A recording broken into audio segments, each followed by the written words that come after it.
Weekend special बेत किंवा भाजीला काय नसेल ना, हा बेत ठरलेलाच असतो. मस्त अशी अंडा करी बनवते मी. पण ही नेहमीची अंडा करी नाही आहे बरं का, थोडीशी वेगळी बनवते मी. का वेगळी बनवते पुढे सांगेनच. आधी कुकर घेतला. आता सगळं गॅसमुळं बऱ्यापैकी सगळं काम कुकरलाच होतं, म्हणजे पटकन होऊन जातं. एका कुकरच्या डब्यामध्ये 4 अंडी ठेवलेली आहेत आणि एका डब्यामध्ये मी भात लावून घेते, म्हणजे दोन्ही एकदम होईल.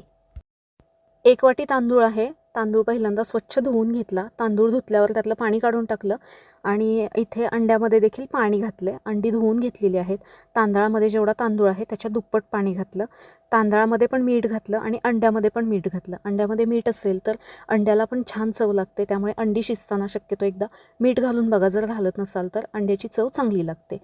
आता भात खाली आणि अंडीवरती अशा पद्धतीने हे मी कुकरमध्ये ठेवून घेते आणि कुकरमध्ये देखील तळाला पाणी घालून हे स्टँड मी अशा पद्धतीने याच्यावरती ठेवते. अंड्यावरती झाकण ठेवण्याची गरज नाही आहे.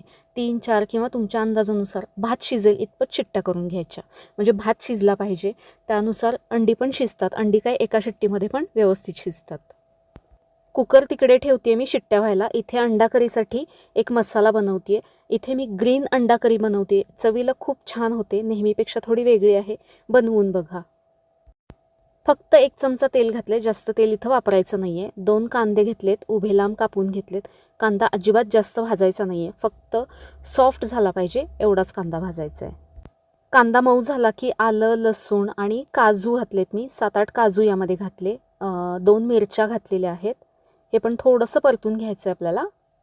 नुसतं मिक्स करायचं, जास्त भाजायचं नाही आहे. गॅस आता मी बंद करते आणि शेवटी यामध्ये पुदिना आणि भरपूर कोथिंबीर घातली आहे. गॅस बंद आहे, नाहीतर या पुदिन्याचा आणि कोथिंबीरचा रंग बदलेल. त्यामुळे सगळं झाल्यानंतर घालायचं आणि हे पूर्ण गार झालं की मग हे आपल्याला मिक्सरच्या भांड्यामध्ये घालायचं.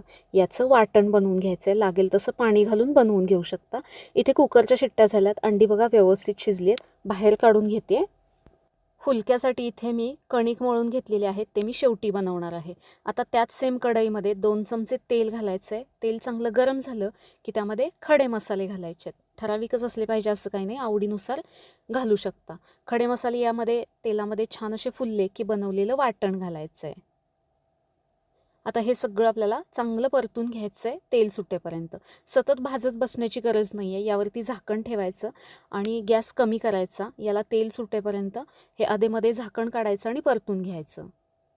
झाकण ठेवून गॅस कमी करायचा. अजिबात तळाला चिकटत नाही. फक्त हेवी बॉटम कढई घ्या, नाहीतर तळाला मसाला चिकटून जाईल. मसाला इथे व्यवस्थित असा भाजला गेला आहे. यामध्ये आता पाणी घालायचं आहे. खूप पाणी घालायचं नाही, एखादा ग्लास पाणी घालते मी इथे. ग्रेव्ही टाईप बनवायचं आहे, त्यामुळे जास्ती पाणी इथे घालू नका. पाणी घातल्यानंतर 3-4 मिनिटे हे आपल्याला शिजवून घ्यायचं आहे. 3-4 मिनिटानंतर यामध्ये मसाले घालायचे आहेत. त्यामध्ये अर्धा चमचा लाल तिखट, गरम मसाला घालायचा आहे. चवीनुसार मीठ घालायचं आहे. सगळं मिक्स करून घेते. मिरची पण आपण यामध्ये घातली आहे, त्यामुळे लाल तिखट थोडंसंच घातलं आहे, जास्त घालायचं नाही, याचा रंग बदलेल. आता इथे मी दही घेते आहे. 2 चमचे दही घ्यायचं, फेटून घ्यायचं ते दही आणि हे फेटलेलं दही या ग्रेव्हीमध्ये घालायचं. दही फेटून घ्यायचं म्हणजे फुटत नाही. चांगलं हे यामध्ये मिक्स करून घ्यायचं. गॅस कमीच ठेवायचा आहे. आणि आता या स्टेजमध्ये आपल्याला अंडी घालायची आहेत, जी आपण सोलून घेतली आहेत आणि त्याला मी असे लाईन मारून घेतलेत, म्हणजे मसाला आतपर्यंत जातो. 3च अंडी मी इथे घालते. चौथं अंड फस्त झालं आहे आधीच, त्यामुळे 3च अंडी आहेत आत्ता शिल्लक. हे आता मी 5 ते 7 मिनिटे झाकण ठेवून शिजवून घेते. मस्त अशी ग्रीन अंडा करी तयार झाली आहे. चवीला खूप मस्त लागते.